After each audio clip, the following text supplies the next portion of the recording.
This is Optimal Living Daily, episode 173, 5 Common Diet Excuses Too Many People Make by Deen of JCD Get ready to maximize your potential with Optimal Living Daily, the podcast that brings you the best in personal development and productivity every day of the week. Your optimal life awaits. Now here's your host, Justin Malik.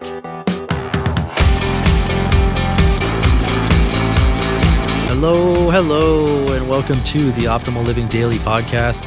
This is where I find amazing authors, get permission, and read their content to you. And I'm Justin Malik, the guy who is nocturnal much of the time. It's Wellness Wednesday, and I have a brand new author join the podcast, so I'm really excited about that. His name is JCD, and his site is jcdfitness.com. You know, one thing I try to find with health and fitness sites is one that doesn't necessarily subscribe to one diet, or even if they do, they understand that there's not one diet solution for everyone. And that's exactly what JC talks about.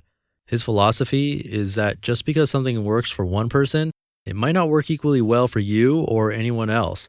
And I think that's the best type of author for Wellness Wednesday and someone who can help all of us. Anyway, you can learn more about JC at jcdfitness.com. Also check out his body recomposition course and other books on his site. But for now, let's hear JC for the first time and start optimizing your life. 5 Common Diet Excuses Too Many People Make by Deen of jcdfitness.com. Many people feel they don't have time to eat right because of their busy lives. I don't have time is a common phrase these days. When it comes time to work out or eat better or make dinner or breakfast or lunch or track calories, it's easy to write yourself off as having too much going on. The truth is we do have time. Our problem lies within our priorities. The saying, where there's a will, there's a way, holds a lot of truth. The people who want to make something happen typically do.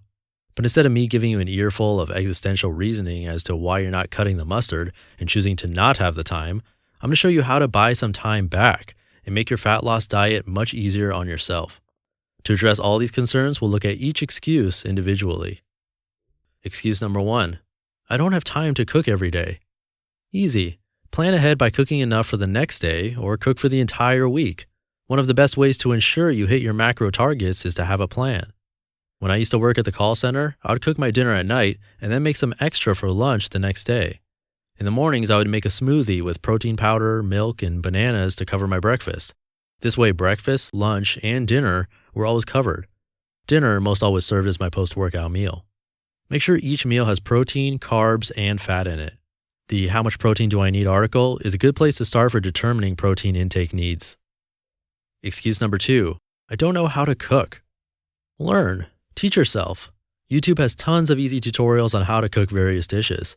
I always recommend starting with scrambled eggs. The next best place is to get a great cookbook. One of my favorites is the Practical Paleo Cookbook.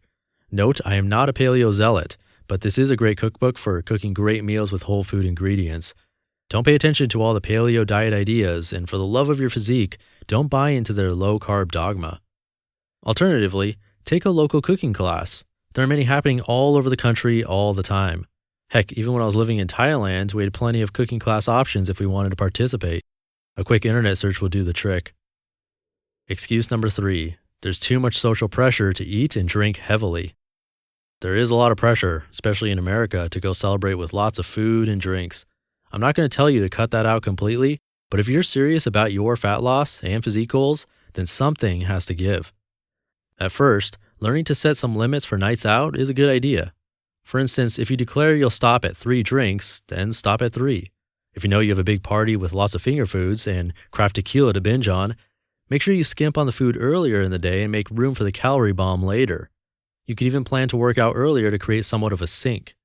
Now, please do not get this confused with punishing yourself with exercise because you couldn't control your appetite or you decided to throw some back with your boys. Oh, one thing to ponder, food is typically bad entertainment. Excuse number 4. I don't have time to track calories. I get this one a lot, and I have to say my response is, what else are you going to do? Most people don't have an answer. They typically expect me to say, that's okay, we'll make it much easier by, insert whatever they had in mind here. When it comes down to it, you can use simplified rules for portion sizes that we laid out at jcdfitness.com, but tracking calories is mostly necessary for those who want to lose fat and do it steadily. When it comes down to it, you can use simplified rules for portion sizes that are laid out at jcdfitness.com, but tracking calories is mostly necessary for those who want to lose fat and do it steadily.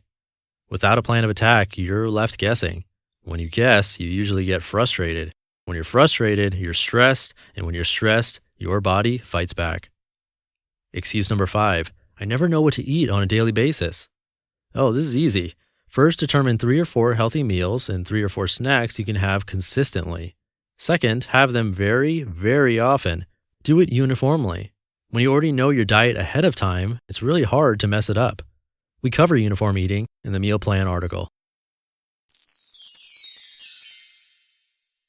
You just listened to the post titled 5 Common Diet Excuses Too Many People Make by JC Deen of JCDFitness.com. Once again, make sure you check out his body recomposition course and all his other offerings over at jcdfitness.com. This guy knows what he's talking about. I can't believe it's already June. That means I'm just about to hit 6 months of doing this podcast every day. It's been a crazy ride, and there were definitely days where I didn't think I was going to make it, but I've somehow pushed through thanks to your support and your consistent listening. If you can support financially, that'd be a huge help to keep this podcast going. You can become a patron of the show by visiting oldpodcast.com. Or if you're not in a position to do so, I totally understand. You can still show some love by joining my weekly newsletter. You can also do that at oldpodcast.com. And that just about does it. Have a great first of the month, which, by the way, is a great time to start the men's game if you want to sell or donate or even throw away some of your stuff. You can find that at theminimalist.com. Anyway, I'll catch you tomorrow where your optimal life awaits. Hey, this is Dan from the Optimal Finance Daily podcast, which is a lot like this show, except more focused on personal finance. Justin handpicks the best posts he can find from blogs and authors like Ramit Sethi, Mr. Money Mustache, and more, and I read them to you 5 days a week. So if you enjoy this podcast, come on over and subscribe to Optimal Finance Daily too. And together, we'll optimize your financial life.